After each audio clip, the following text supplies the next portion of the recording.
Donc on parle beaucoup des changements climatiques ces dernières années, le public est sensibilisé à ces problèmes.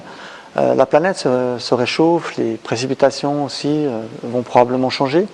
Et donc la vie, la manière dont les espèces se distribuent sur la planète va aussi être influencée. Donc on sait que les régions de montagne, par exemple, se réchauffent aussi plus rapidement que l'ensemble de la planète.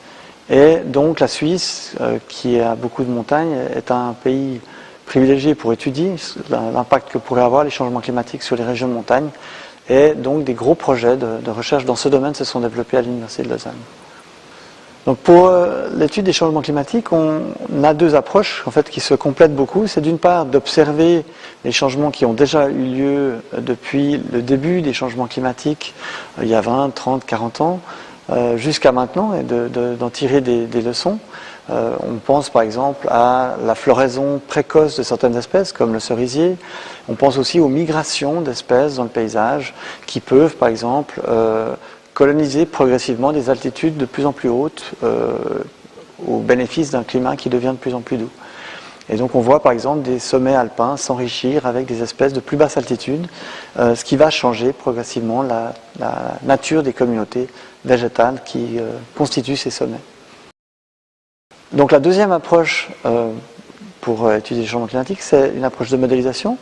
Donc là, ayant appris d'une part les changements qui se sont déjà produits, mais également ayant compris en fait les facteurs qui dirigent la distribution des espèces, comme la température, les précipitations, on peut utiliser des modèles qui permettent de prédire d'une part la distribution actuelle des espèces et du coup aussi de prédire la distribution future, d'anticiper en fait où pourraient à l'avenir être distribuées les espèces. Donc ça peut être les espèces comme le cerisier que j'ai mentionné précédemment, mais aussi des espèces par exemple des sommets alpins. Est-ce qu'elles vont pouvoir se maintenir avec l'arrivée des espèces de plus basse altitude?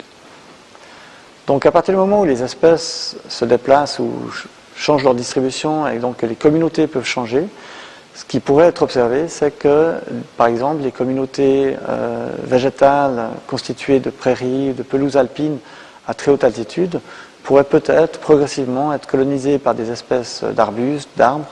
Et donc, ces prairies fleuries, par exemple, qu'on connaît bien maintenant, que les promeneurs connaissent bien quand ils se baladent au-dessus des limites forestières, pourraient disparaître au détriment, au bénéfice plutôt de forêts qui les remplaceraient, avec des changements de morphologie et de physionomie du paysage qui pourraient être assez considérables.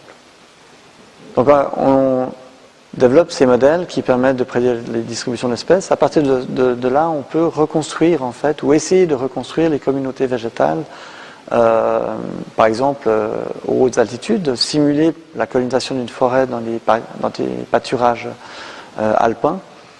Et on essaye aussi, par exemple, de simuler comment ces paysages pourraient se représenter en 3 dimensions, de manière à ce qu'on puisse évaluer peut-être l'impact aussi esthétique en fait, sur le paysage des changements climatiques. Donc sur la base de ces reconstructions de communautés, on peut aussi évaluer par exemple les services que certains écosystèmes fournissent à l'homme. J'ai parlé de la valeur esthétique des paysages. On pourrait évaluer comment les paysages changent et comment par exemple l'attrait touristique pourrait changer dans une région si par exemple les paysages alpins, fleuris, ouverts, où les gens se sentent à l'aise, disparaissent au profit de forêts plus sombres peut-être, moins attirantes pour des balades à ces altitudes.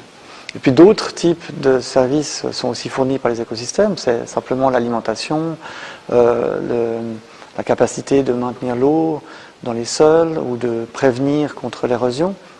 Et donc les changements de végétation pourraient aussi affecter ce type de service, peut-être par exemple favoriser ou diminuer l'érosion, changer la quantité d'eau qu'une région fournit aux populations sur le plateau.